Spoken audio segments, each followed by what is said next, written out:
Hello viewers, medicine হেলবিডি চ্যানেলের পক্ষ থেকে আপনাদের সবাইকে স্বাগতম জানাচ্ছি আরও একটি নতুন ভিডিওতে।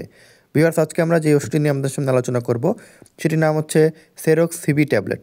মেডিসিনটি নিয়ে বিস্তারিত আলোচনা করব, এর ব্যবহার, পার্শ্ব প্রতিক্রিয়ার সতর্কতা, এছাড়া এই ওষুধটি কারা সেবন করতে পারবেন, কারা সেবন করতে পারবেন না, এই ওষুধটি গর্ভাবস্থা এবং স্তনদানকালে সেবন করা যাবে কিনা এবং এটির বাজার মূল্য সব বিস্তারিত আলোচনা করা হবে আজকের এই ভিডিওটিতে।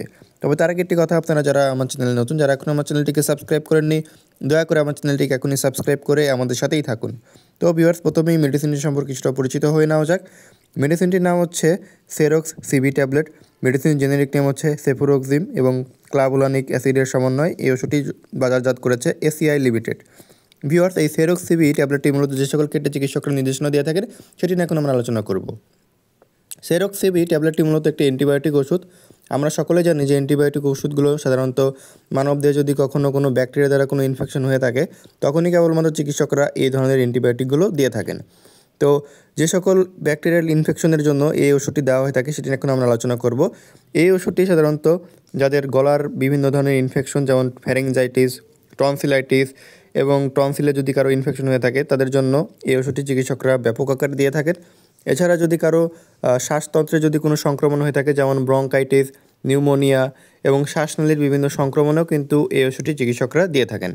এছাড়া অনেক সময় দেখা দেয় আমাদের কানের মধ্যে অনেক ধরনের সংক্রমণ দেখা দেয়। এর মধ্যে উল্লেখযোগ্য হচ্ছে মধ্যকর্ণের যদি কখনও কোনো ইনফেকশন হয়ে থাকে, যেমন ওটাইটিস মিডিয়া বলা হয়ে থাকে, তো এই ধরনের সংক্রমণও কিন্তু চিকিৎসকরা এই সেরক্স সিবি ট্যাবলেটটি বা এই ওষুধটি দিয়ে থাকেন। এছাড়া যদি সাইনাসের যদি কখনো ইনফেকশন হয়ে থাকে তখনও কিন্তু চিকিৎসকরা এই ওষুধটি দিয়ে থাকেন। এছাড়া আরও একটি কমন সমস্যার জন্য এই ওষুধটি দেওয়া হয়ে থাকে, সেটি হচ্ছে যদি কারো মূত্রনালীর সংক্রমণ হয়ে থাকে।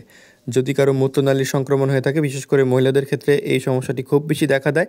তো মূত্রনালীর সংক্রমণের হলে অনেক সময় জ্বালা পোড়া হয়, প্রস্রাব করতে গেলে বারবার প্রস্রাবের বেগ হয় এবং ইত্যাদি সমস্যার জন্য চিকিৎসকরা এই ওষুধটি দিয়ে থাকেন। এছাড়াও যদি কারো ত্বকের বিভিন্ন ধরনের সংক্রমণ, দাঁত ও মাড়ির যদি কখনো ইনফেকশন হয়ে থাকে, এছাড়া যদি যে কোনো ধরনের অস্থি সন্ধি এবং হাড়ের যদি কখনো কোনো সংক্রমণ হয়ে থাকে তখনও কিন্তু চিকিৎসকরা এই ওষুধটি দিয়ে থাকেন। তো এখন আমরা আলোচনা করব এই ওষুধটির মাত্রা ও সেবনবিধি নিয়ে।